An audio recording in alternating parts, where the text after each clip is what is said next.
Jelajahi pola belanja, optimalisasi laba, analisis pola unik pembelian masyarakat Provinsi Jawa Barat pada tahun 2023.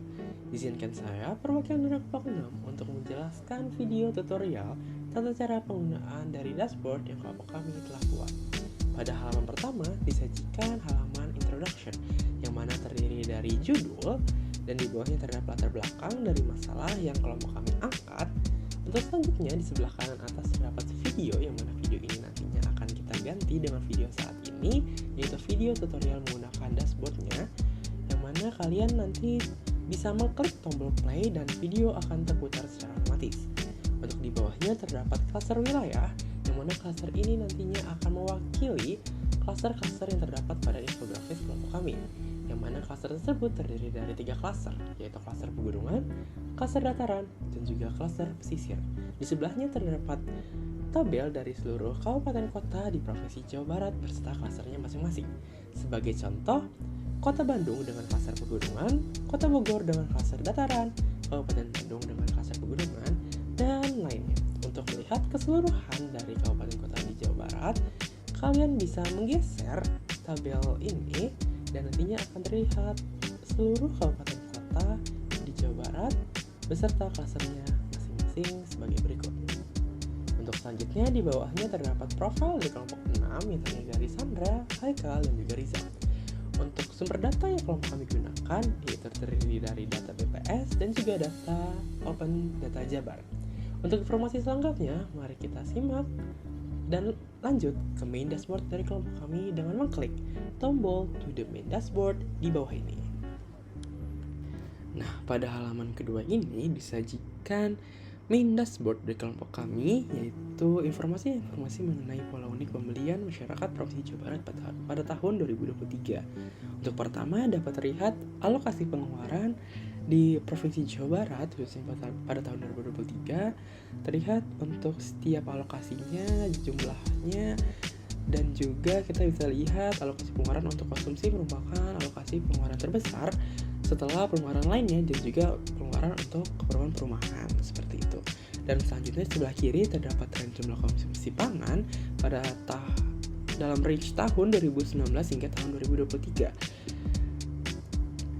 Di tren ini juga kita bisa melihat jumlah konsumsi pangan per produknya, seperti contoh pada tahun 2019 kita bisa melihat konsumsi ikan, telur dan susu, daging, kacang-kacangan, sayuran, dan juga padi-padian. Begitu juga di tahun-tahun berikutnya, sehingga kita bisa melihat perkembangan dari konsumsi per produknya di setiap tahunnya seperti itu. Dan jika kita ingin melihat perbandingan produk-produk tertentu saja, kita bisa pergi ke metrik opsional di atas ini dan kita bisa memilih hanya beberapa produk saja. Sebagai contoh, jika kita ingin membandingkan tren konsumsi daging dan juga ikan, sebagai contoh misalkan daging dan ikan, maka kita select dan sisanya kita unselect seperti ini.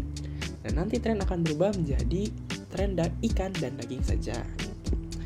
Dan untuk selanjutnya di sebelah kiri ada wilayah selektor yang mana akan dijelaskan lebih rinci nantinya. Dan di bawahnya terdapat rata-rata pengeluaran Provinsi Jawa Barat.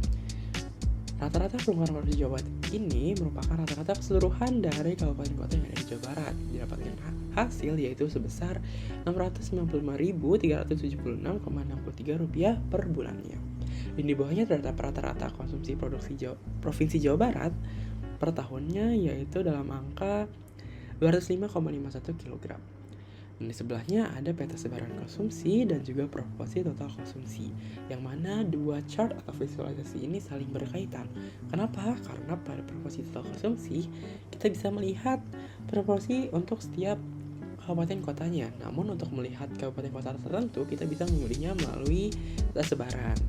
Di peta sebaran ini juga kita bisa melihat pengeluaran konsumsi per kabupaten kotanya. Sebagai contoh, misalkan kita select Garut, maka rata-rata pengeluaran Provinsi Jawa Barat akan berubah menjadi rata-rata pengeluaran Provinsi Jawa Barat di Kabupaten Garut, yaitu sebesar Rp522.212 per bulannya. Dan untuk proporsinya juga akan ikut berubah sebagai berikut.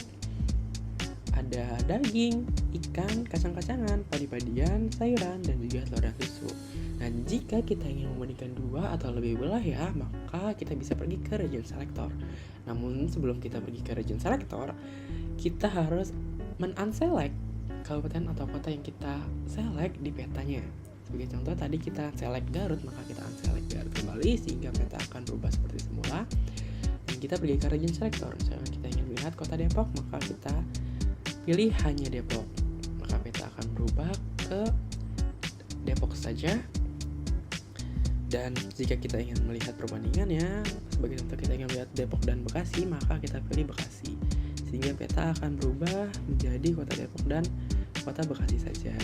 Dan untuk rata-rata pengeluaran Provinsi Jawa Barat ini juga akan berubah menjadi rata-rata pengeluaran Provinsi Jawa Barat di kota Depok dan juga kota Bekasi. Jadi menggabungkan rata-rata kedua kota tersebut didapatkan hasil sebesar Rp1.031.702,5 per bulannya. Dan untuk bagian proporsi total konsumsi dapat dilihat juga perbandingan kota Bekasi dan kota Depok, yang mana jika kita lihat seperti ini tidak berbeda jauh antara Bekasi dan kota Depok per produknya. Namun jika kita melihat lebih dekat lagi, kita pilih salah satu produknya, misalnya kita ingin membandingkan konsumsi kacang-kacangan di kedua wilayah tersebut, kita seleksi saja, maka didapatkan hasil bahwa terlihat di kota Bekasi lebih banyak mengkonsumsi kacang-kacangan dibandingkan di kota Depok, seperti itu. Dan jika kita ingin melihat produk lainnya, kita bisa select salah satunya seperti contoh ikan, dan bisa terlihat bahwa konsumsi ikan di Depok lebih banyak dibandingkan di kota Bekasi. Oke, lanjut ke sebelah kanannya terdapat tabel rekomendasi produk, yang mana tabel ini akan menampilkan peluang dari gabungan-gabungan produk di setiap kabupaten atau kota di Provinsi Jawa Barat. Namun sebelum kita melihat visualisasi yang lebih jelas, kita diharuskan untuk select wilayah rekomendasinya terlebih dahulu. Kita bisa pergi ke section wilayah rekomendasi dan kalian bisa memilih kabupaten kota yang kalian ingin lihat peluang pergabungan produknya. Sebagai contoh, kita ingin melihat rekomendasi produk saja, rekomendasi produk di wilayah tertentu saja. Misalkan di Kabupaten Tasikmalaya, kita pilih hanya Tasikmalaya, maka tabel rekomendasi produk akan berubah menjadi Kabupaten Tasikmalaya saja. Dapat dilihat bahwa peluang pergabungan produk paling tinggi yaitu dimiliki oleh daging ayam dan juga beras yang besar 0,14, sehingga kita bisa merekomendasikan di wilayah khususnya Kabupaten Tasikmalaya bisa mengkombinasikan daging ayam dan beras untuk penjualan yang lebih maksimal seperti itu. Dan juga bisa dilihat produk-produk lainnya, dan juga kita bisa melihat 3 produk di bawah ini yang kurang direkomendasikan karena memiliki peluang yang cukup kecil, yaitu hanya sekitar 0,03 saja per gabungan produknya.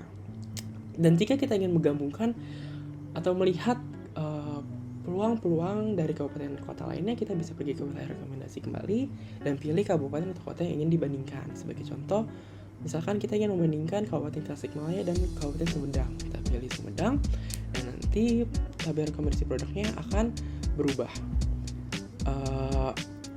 Bisa dilihat bahwa di Sumedang dan Kabupaten Tasikmalaya, misalkan di produk daging ayam dan beras, yang tadinya di Kabupaten Tasikmalaya merupakan memiliki peluang tertinggi, namun di Kabupaten Sumedang tidak memiliki peluang pergabungan produknya sama sekali gitu. Berbanding terbalik di daging ayam dan ikan kembung, dilihat bahwa di Kabupaten Sumedang memiliki peluang pergabungan produknya cukup besar, yaitu sekitar 0,9, namun di Kabupaten Tasikmalaya tidak memiliki peluang sama sekali.